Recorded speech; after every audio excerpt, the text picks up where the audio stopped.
Hello and good afternoon. Welcome to the webinar for Power to the Profession, Decision Cycles 3, 4, 5, plus 6. My name is Catherine Kemp and I'm on staff at NAEYC. I want to thank you for being here this afternoon. Today we're going to walk through the key content and decisions as part of this next draft for the Power to the Profession Decision Cycles. You have a comment box on your screen that you can enter in questions for the presenters. And at the end, after this webinar, we will share out materials to you. We will send the latest draft of the document that we'll be walking through today, as well as a comparison chart of changes from the draft decision cycle 3, 4, 5 that was out earlier in 2018 to this draft, an executive summary of the draft, as well as a copy of these slides. Those will come to your email inbox for those who registered at the later this afternoon. So to kick us off, I'm going to turn us over to Debra Murphy, who is part of the Power to the Profession Task Force representing Access. Debra? Hello, everyone, and thanks so much for taking the time to meet with us today. On behalf of the Power to the Profession Task Force, I also want to thank you for your support of the Power to the Profession process and for your generous feedback and all the suggestions that we've received up to date. We on the task force look forward to our continued collaboration as we move forward in this process, because your support and your expertise are critical components of this very, very important work. Now I'm going to turn it over to Marika.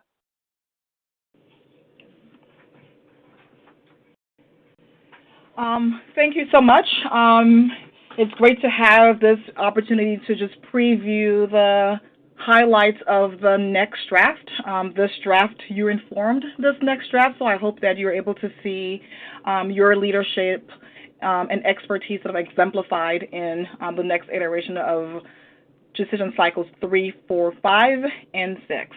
So I'm going to do a high-level framing of this document, and as Kat mentioned earlier, you will have access to the full draft 2 of this decision cycle, as well as the PowerPoint, executive summary, and a comparison chart of the changes that were made.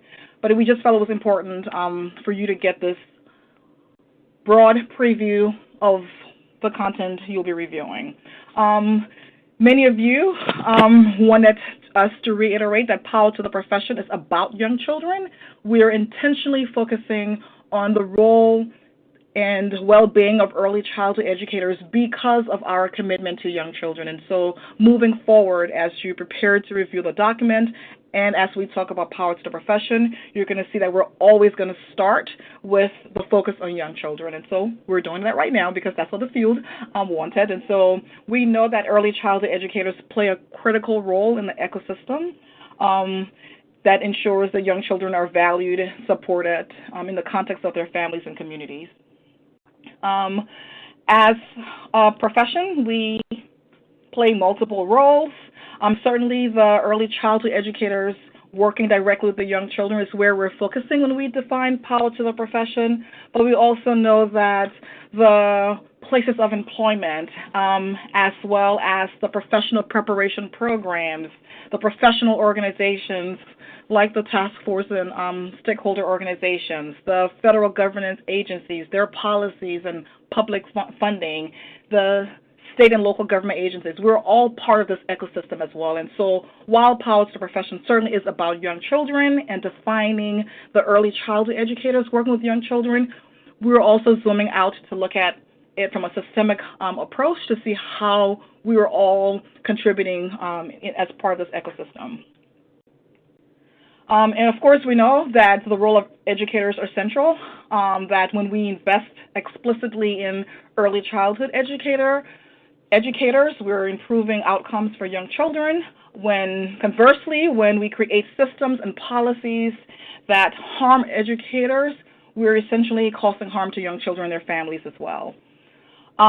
It is important to know, again, we can see that the way the current profession is structured is not where the profession needs to be. Again, particularly as we focus on what young children and families need. There certainly is a disconnect. If we look at the birth through age 8 early childhood education profession, as policy of the profession has framed it. Underprepared, inconsistently effective.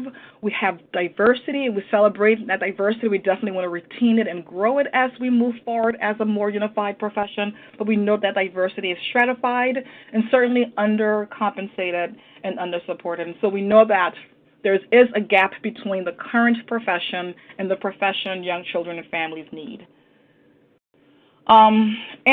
Many of you can acknowledge that this is not a new conversation. Many of you have paved the way for this conversation. We stand on the shoulders of elders who've had this conversation in the 50s and the 60s and the 70s and 80s and 90s. And we do know that just looking at the persistent nature of this issue when it comes to the workforce crisis and the complexity of the crisis, that we do need systems change, that while we can put in some incremental solutions as this work advances just based on our limited capacity, we know that to disrupt the system, we're going to have to disrupt it at a systemic level. And that is messy. It is uncomfortable. It requires us to do some new thinking. It requires shifts in mental model. It requires us to re-examine our policies, our norms. It requires us to sort of shake the system a little bit, and that's why Power to the Profession is in some spaces intentionally messy, and I think it's important for us to sort of lean into that and embrace it because we're doing systems change work.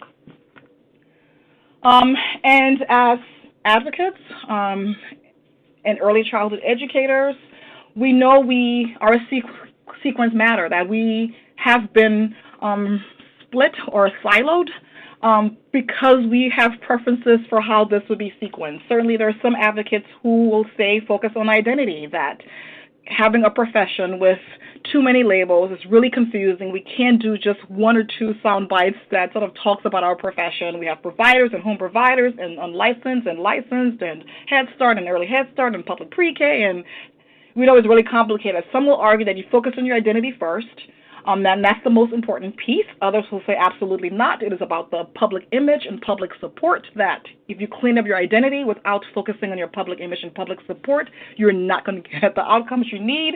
And then we have another camp that's like, well, where is the money? In the absence of increased public dollars, you can have your identity intact, you can have the public support intact, you're not going to make this systemic change for young children in the profession. And so we know the sequence matter, and every sort of circle of advocates in that space are standing in their truth, and it is important.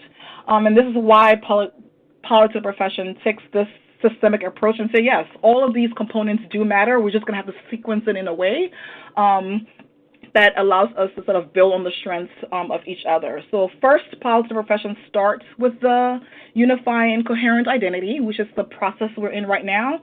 You will see that after we're done with this unifying coherent identity, we're going to move into the public policy and investments as well as the public support. While behind the scenes with our affiliates and other task force organizations and the stakeholders, we're already starting to build the momentum for the policy work. The first step is to focus intently on this identity piece, this idea of having a unified and coherent identity. This is where Power to the Profession is right now. You will note that the deadline for the unifying and coherent identity phase of this work was extended to spring 2019. That was based on feedback from the field. The field wanted more time to have conversations around their identity. That was yet another way of the task force being responsive to the feedback from the field. And that the coherent identity we as a collective create during Power to the Profession will be used to influence the public policy and the public imaging. It is important to point out again as we move forward that this is work that's driven by internal leadership, where the early childhood field is exerting its agency, and owning its role in creating and advocating and defining themselves. We know the voice of the field is central in this conversation. Certainly our stakeholders, many of you on the phone right now represent stakeholder organizations, and we've been in conversations with many of you about this work. You've engaged task force organizations in some of your work you're having with your constituents and vice versa, so we really appreciate that. Some of you responded with public letters. Some of you completed surveys. We really appreciate that. And then all that information gets sent to the task force organizations, and the task force meet to look at the feedback from the field, as Debra talked about, very intently, to put out drafts that reflect the feedback from the field.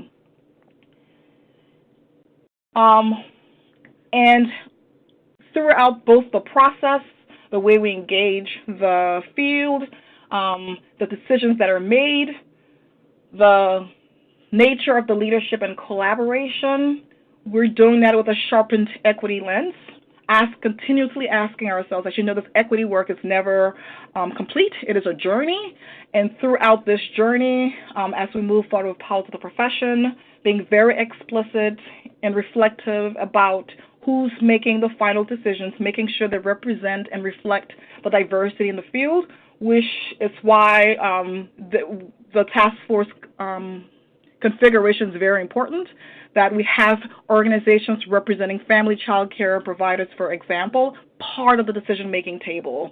Higher education faculty, both at the associate and the bachelor's degree levels and the master's degree level, at the decision-making table. Organizations representing CDA holders at the decision-making table.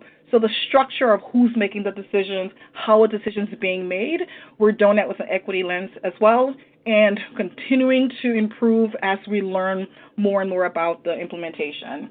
Making sure that the field engagement allows for multiple voices to be represented, providing more and more opportunities for the engagement to be authentic, to meet the needs of the field, and making sure that all voices have equal weight is important.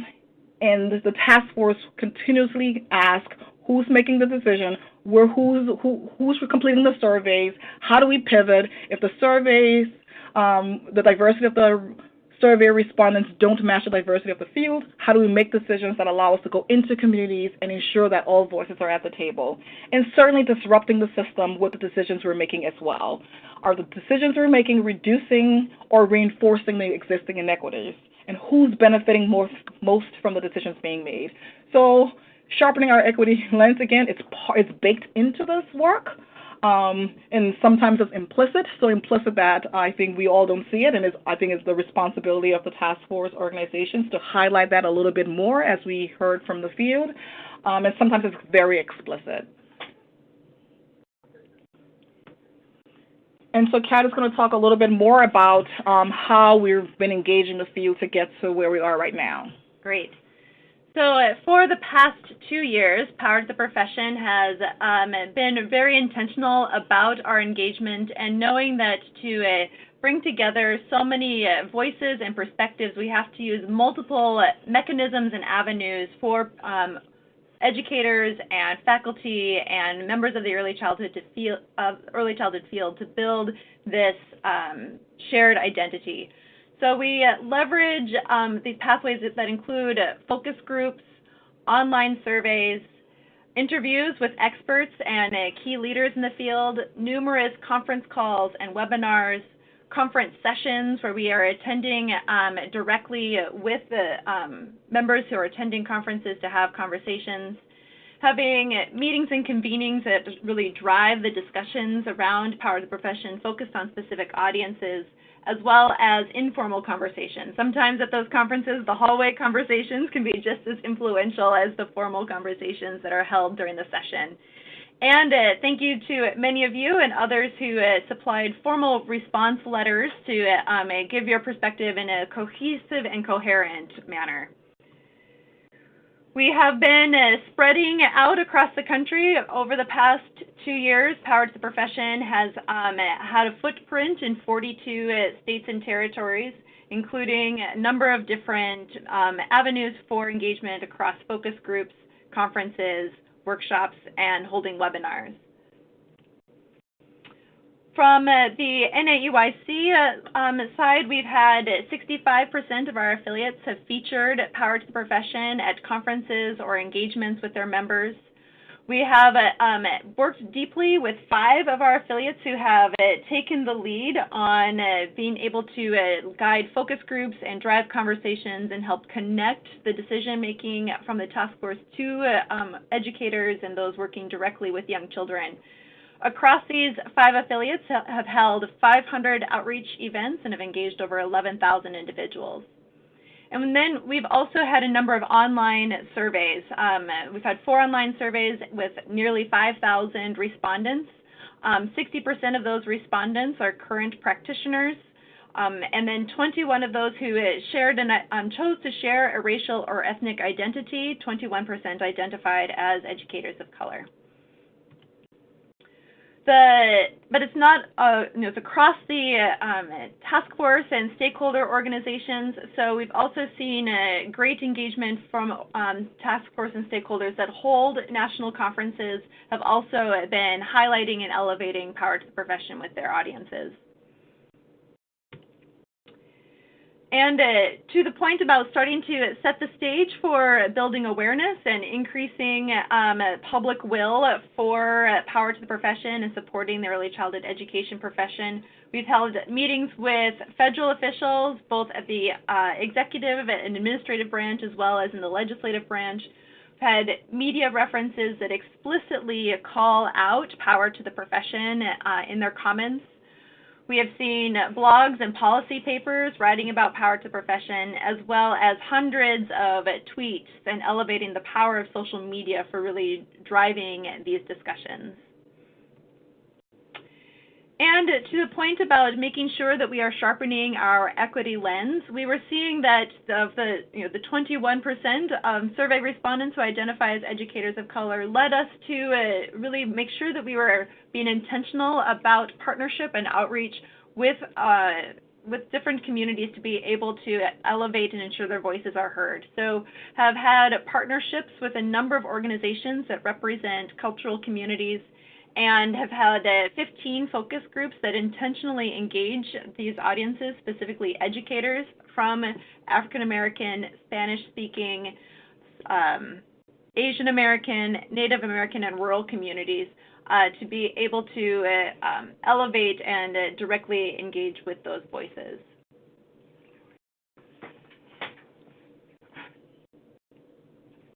So I'm going to go really deep into, as deep as we can get in this very short time, into, again, the decision cycles. As many of you know, we have 8 decision cycles, and it's designed to get us to this space where we create this unifying identity. Right now, we are at decision cycles 3, 4, 5. Again, the task force being responsive to feedback from the field.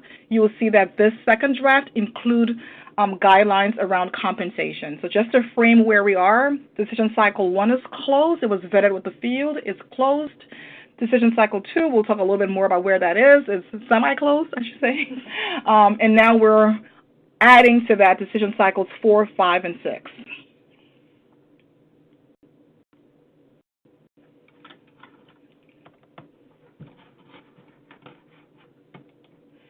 And as we're looking at these decision cycles, again, just a reminder that we're defining the early childhood profession across all sectors and all settings, because young children, birth through age 8, are in multiple settings and settings. So we need to make sure that we're providing them access to competent early childhood educators, regardless of where they are. And that makes it even more interesting, I'll say, that we need to be careful and intentional about how we make these decisions, making decisions that may work well for educators and young children in publicly funded pre-K classroom may not work well for early childhood educators and young children working in home-based programs, or making decisions that work well for young children in kindergarten through 3rd grade settings may not work well for young children and educators in infants and toddler settings. So as we're creating coherent identity, making sure that we're intentional about the implications across setters and settings. Again, which is why we have diverse representation in not only the voices from the field, but the task force organizations as well as the stakeholder organizations. So the closed decision cycles, decision cycle 1, if you recall, we named the profession.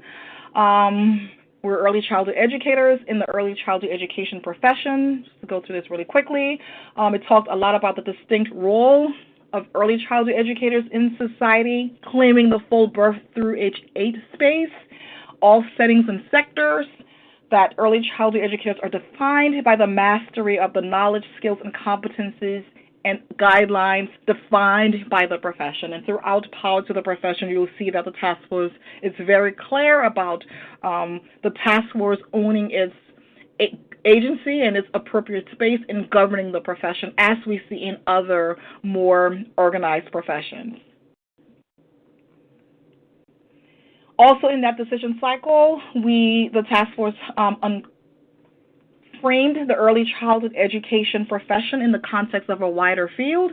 And so as we go deep in these decision cycles, know that we're zooming in intently on the early childhood educators, all settings and all sectors, but certainly decision made about early childhood educators will impact the entire professional ecosystem. Acknowledging that there may be others in the field who may be also supporting young children and families in different ways, that there will be a space for individuals who are choosing to not enter the early childhood education profession, and certainly we will provide every single pathway and opportunity for all individuals to be a part of that profession, but it recognizes that there may be some individuals who are interested in being a part of the field, but are choosing to not engage in the field as an early childhood educator, being accountable for the practices and preparation of early childhood educators, which then means that the compensation policies we're putting out and recommendations we're putting out will be different for those individuals as well. But the task force, again, in this decision cycle is claiming the early childhood education profession and unpacking that profession. Decision cycle 2, in that decision cycle, the task force examined professional competencies across national organizations and reviewed a few state competencies, certainly leaned heavily on the Transforming the Workforce report and the chapters on competencies, and committed to building on what exists versus starting from scratch. And in doing so, you should have had access, I know many of you did, and many of you responded to the survey we sent out with the Draft 1 of the professional standards and competencies for early childhood educators. And then we had to do some further unpacking as part of decision cycles 3, 4, and 5, and now 6, because that's what the field requested, to then figure out sort of the preparation, responsibilities, and compensation for the early childhood educator. And we definitely saw that this decision cycle, I think, went from highly conceptual to really concrete. And in doing that, provided an opportunity for early childhood educators to have healthy discourse, to be agile enough to hear other perspectives.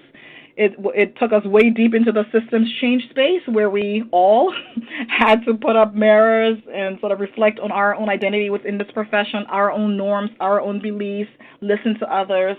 And that, again, was because of many of you who were vulnerable enough and shared those conversations. Many of you actually led those conversations. Many of you responded to the survey, and we really appreciate that.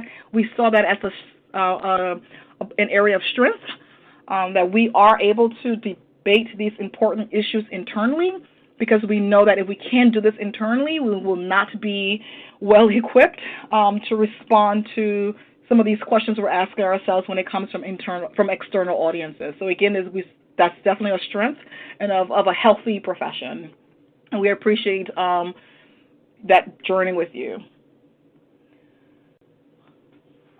This is a slide just again to show you that where we are now, that many of you led us to where we are right now, that to get to these public drafts, there's lots of conversations behind the scene with the task force stakeholders and other experts.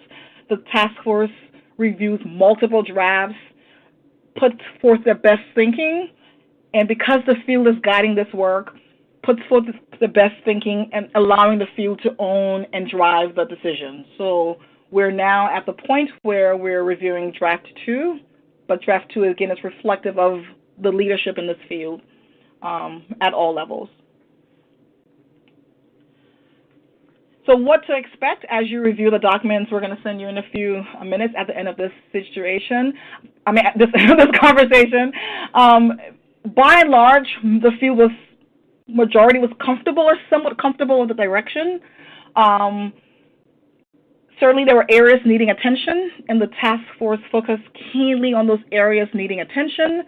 Lots of comments suggesting that there needs to be message clarity, lots of comments about the implications for multiple sectors and settings, a need for us to highlight the commitment to diversity and equity, making sure it's both integrated and elevated. And again, it was hard for many to have a conversation about responsibilities and preparation without seeing what it means for compensation. And so this draft includes compensation. Lots of conversations about what is the status quo, what is the big vision, are we taking a phased approach? For many, they needed the task force to frame this recommendation and actually paints the picture of the status quo. So as you prepare to review the next draft, you will see that the task force used qualitative and quantitative data so that we all can be clear on the true status of the early childhood workforce as we look at all sectors and settings. And again, they put forth a big, audacious goal and presents these draft recommendations as the first edition to get us to that big vision in a unifying way. Lots of comments from particularly early childhood educators about implementation. So great, I'm comfortable with the decision or somewhat comfortable with the decision, but what does this mean for implementation? What are the grandfathering policies, and what does this mean for higher education? So we also saw that there was lots of conversations and a need for us to address implementation, as well as lots of conversations and feedback related to the depth and breadth of the preparation and responsibilities. And one of the documents you're going to receive at the end of this webinar is a comparison chart of the changes.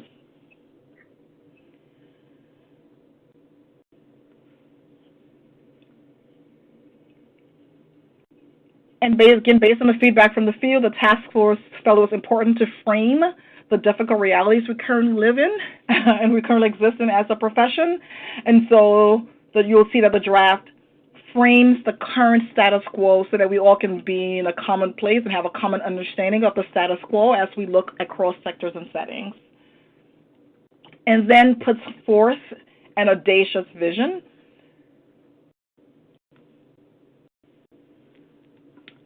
And then presents the recommendations in this document through Power to the Profession as a unifying way of getting from the status quo to the more enhanced audacious vision. That we needed a first edition framework to unify us and put us on a unifying pathway to get there. That's simply throwing out the bold, audacious vision we all want, knowing where most young children and the early childhood educators are, and being relatively agnostic to how we get there was not very helpful. It actually would allow us to repeat what currently exists with multiple career lattices and silos and the low compensation, but decided that the recommendations here will serve as the first edition framework that gets the entire profession, all settings and all sectors in this one space so that we then have a unifying pathway, a sturdy foundation to build on as we create more enhanced, audacious versions.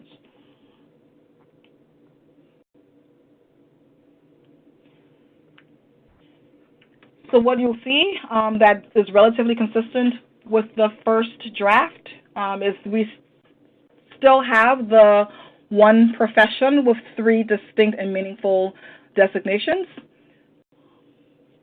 Some of the comments we received in the survey suggest that there's a few folks who are uncomfortable with the ECE 1, 2, 3 label. They feel like it may be hard for the public to understand that when we get to the public engagement point. But again, the task force felt like it was important to stay relatively agnostic to putting out titles right now and focusing more on what undergirds all of these titles, the responsibilities in preparation, and adding labels like assistant and associate and lead were existing labels that could make the conversation challenging, because we know that a lead teacher in settings right now look completely different. And particularly as we look at the family child care or home-based settings, that those settings, words like aides, associates, when individuals are working by themselves, can be somewhat difficult. So consistently, the task force in draft 2 held on to the ECE 1, 2, 3 label. You'll see that the preparation programs named in the first draft for each designation in the early childhood education profession remain consistent. When it comes to message clarity, more references to the alignment with the competencies were included. You will see more comments alluding to the accountability for these preparation programs, while we have an entire decision cycle 7, sorry, I was getting confused. Decision cycle 7, the next decision cycle in the queue, focuses on accountability. Many of the readers wanted to see some mention of that and wanted to make sure that we're going to be holding these programs accountable to being aligned with the competencies the field develops. I know from the Montessori community, they wanted to be clear that this was not static, that opportunities to add more preparation programs were available, and you'll also see reference to that where the task force acknowledged that these will be the primary professional preparation programs, but others can be added provided they meet the accountability guidelines established for the profession.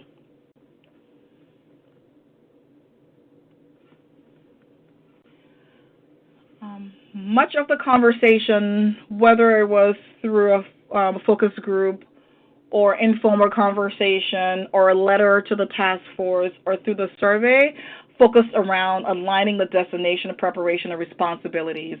And so as you look at the next draft, you will see that the task force spend more time unpacking that and being clear about who does what. And again, framing this in the context of the first edition of a unifying framework, that the audacious vision looks a little bit different from where we are right now, but just based on what the status quo is, we needed this version to get us to that audacious goal. Lots of clarity. You'll see that the ECE2, while the ECE2, because of the depth and breadth of their preparation, and that preparation will have to be aligned with the competencies at the designated depth and breadth, because of that, they can play a lead role in supporting young children in birth through age 5 settings. And additional attention needs to be paid with the staffing team for programs that are having ECE2 play that lead role. But recognizing that, again, as we look at the status quo, some settings like public pre-K or K3 are well on its way to requiring an ECE3 only to play that role. The task force included language that prevented the threat of regression and said that ECE3s must play a lead role in birth to 5 settings, and particularly public pre-K settings as defined by NAER. And we do know that there are some cities with public pre-K that aren't necessarily a part of the NAER report, but it was important for the task force to lean on existing definition. So this is the first iteration of the unifying framework.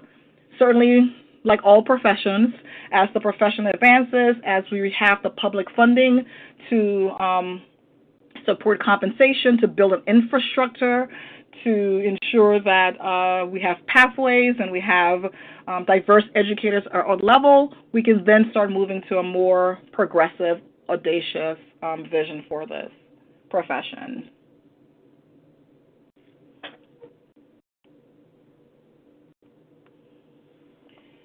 And generalized first, then specialized is similar to where the task force was with draft 1. The change made there was to clarify that there are some higher education programs or professional training programs that could be creative and innovative with blending generalization and specialization.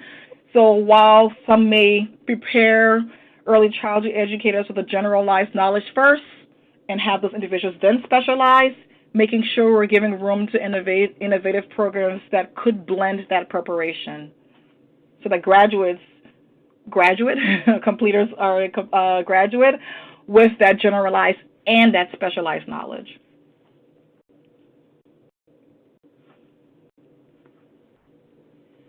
And then, again, based on feedback from the field, again, making sure that this does not require state-funded public preschool programs as defined by NEAR and K-3 programs to regress.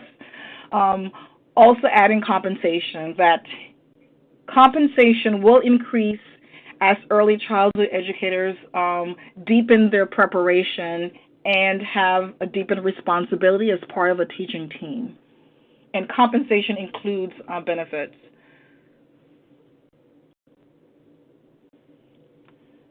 So I'm going to turn it over to Lauren to go through the additions made as it relates to compensation. Hi, everybody. Thanks, Marika. So as folks know, part of the profession is in many ways one big decision cycle on compensation.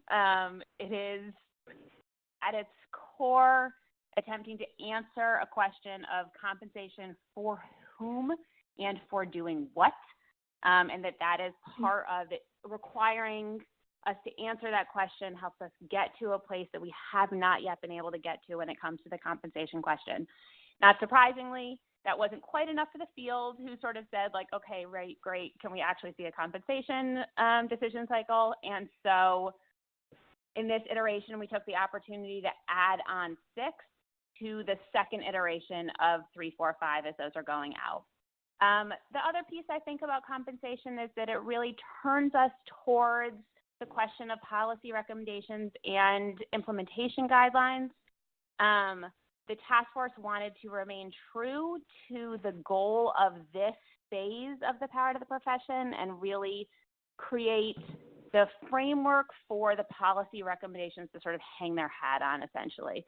So not to prescribe what those policy recommendations are going to be. That's not the goal of the framework of the Power to the Profession itself, but to say, here are the ways in which we'll be looking at the policy recommendations. Here's that framework for how we're going to judge them, how we're going to construct them, how they're going to be measured, and are they meeting these goals that we're setting out and these recommendations? Are they doing the things that we think are important? In addition, we also sort of talked a little bit and both the sort of introduction for this section about sort of why, frankly, this is something that we care about, why this is the focus.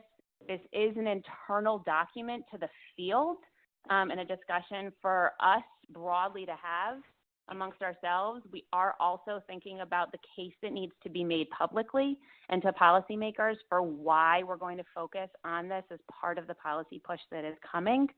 And what is it about the current situation that is so inequitable and so problematic to achieving the kind of quality that we need to achieve in early childhood education, and why attending to it in this matter is really going to resolve some of those issues and move the field forward. So we really say very clearly the ways in which we believe that early childhood education is a public good that needs to be funded as such, that it cannot come on the backs of parents or on the backs of educators. The conversation right now in childcare is very much around a question of affordability for parents, which is reasonable because childcare is super expensive. However, as we know, the cost, as high as it is for parents, is lower than it should be because it is being subsidized on the backs of the low wages for educators. This is an untenable solution. And stating that very clearly from the task force, these organizations saying that this is not the answer to put it on the backs of either of these folks, but that this requires increased federal support from an equity perspective and additional state investment.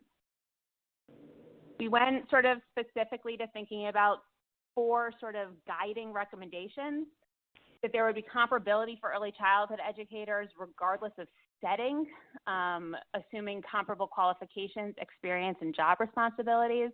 That really ties us back to the ways in which Power to the Profession is setting agnostic as much as possible, that it is not about where you're doing your job, but the competencies and qualifications that you have in doing it, and that is what you're going to be compensated on.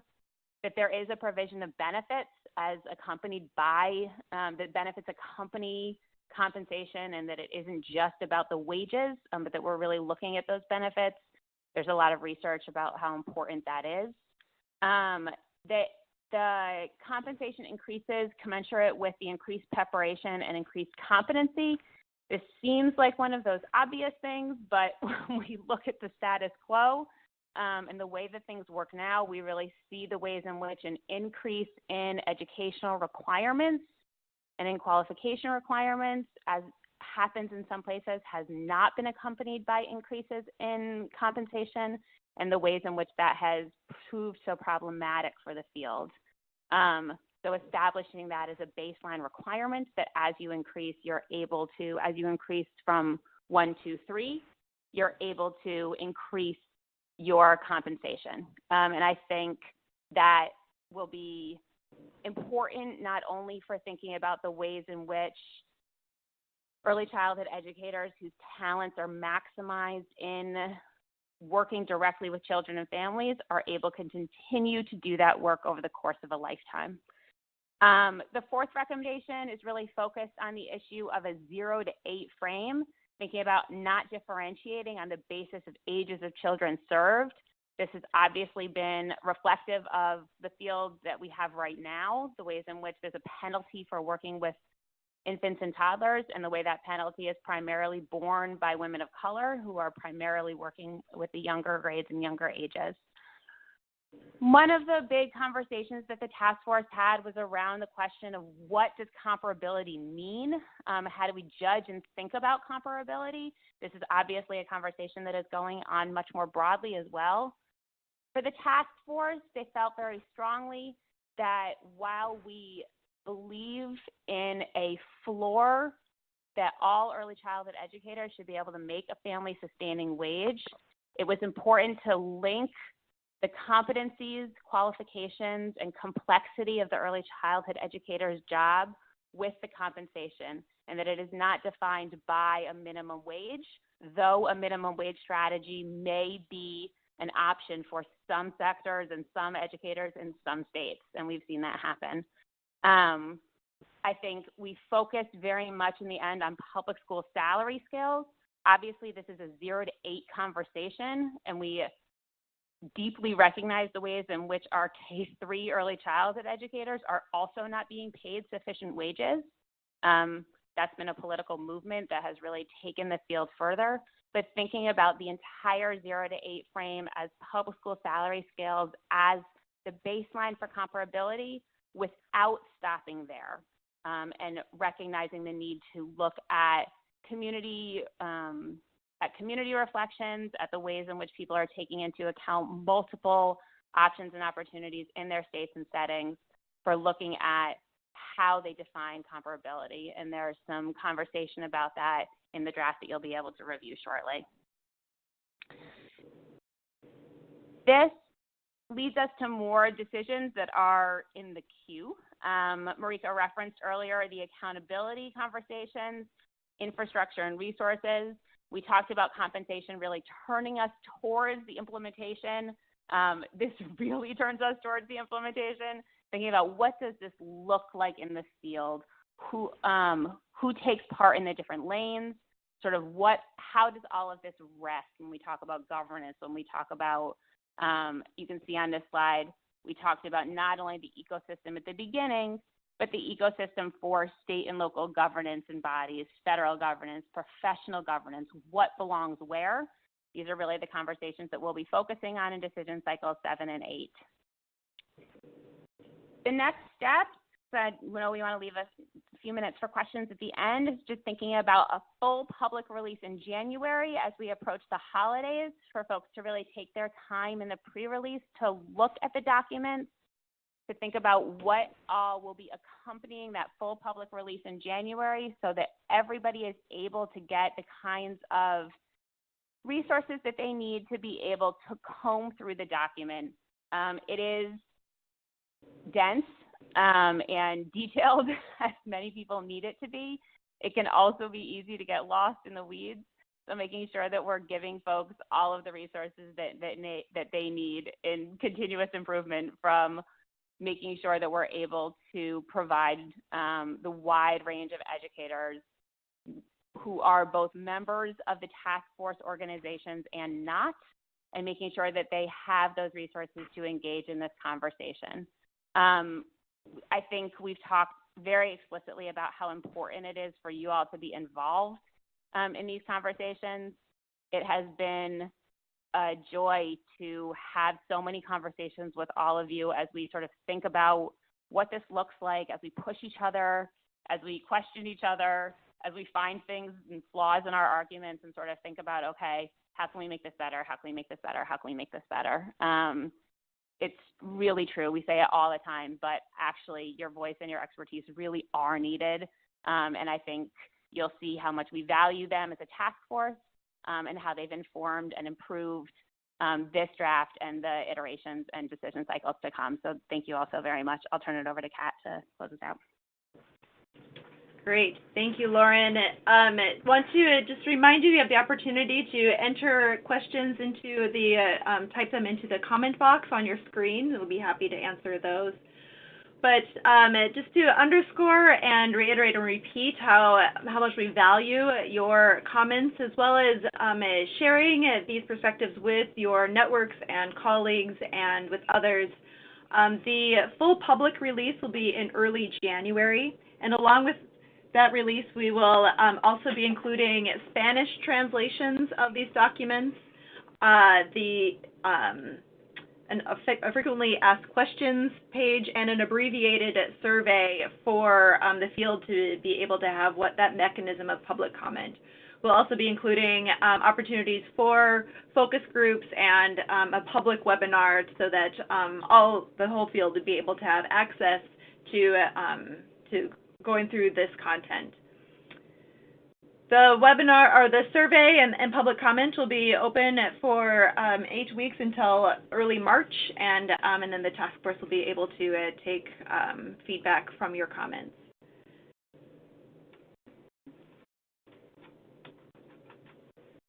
And so we are not seeing any other comments come in or come through, so feel free to reach out to any of us. I will be sending the draft materials to you momentarily, so you can feel free to respond, and we will take your comments.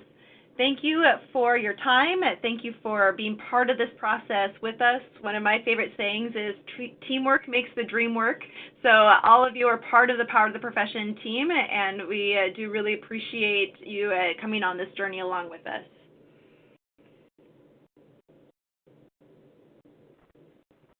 Any other closing comments?